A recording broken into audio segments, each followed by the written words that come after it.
सतनाम जय सतनाम, गुरु घासीदास बाबा के नाम।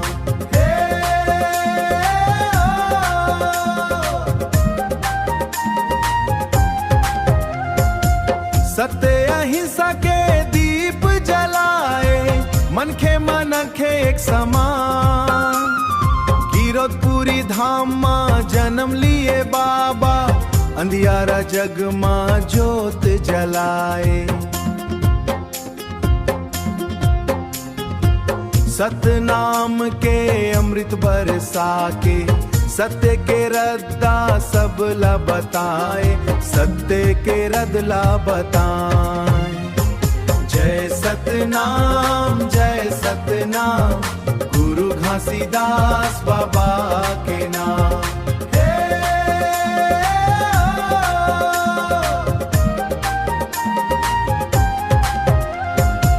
जैत खाम के उजियारा ले, रोशन हो गए चारों धाम। जात पात के भेद मिटाए, प्रेम दया के पाठ पढ़ाए। झूठ कपट औ नशा छोड़ो, झूठ कपट औ नशा छोड़ो, सच्चा जीवन जीना सिखाए। जय सतनाम जय सतनाम, गुरु घासीदास बाबा के नाम।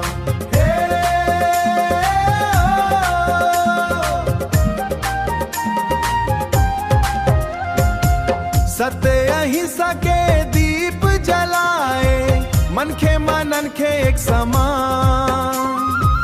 दीन दुखी के बने सहारा, सबके भीतर देखे उजियारा। सतनाम के गूंजे बानी, सतनाम के गूंजे बानी, महके जग में प्रेम पिटारा। जय गुरुदेव जय सतनाम, गूंजे बाबा के पावन नाम। हम सब मिलके शीश नवावन, गुरु घासीदास ला प्रणाम।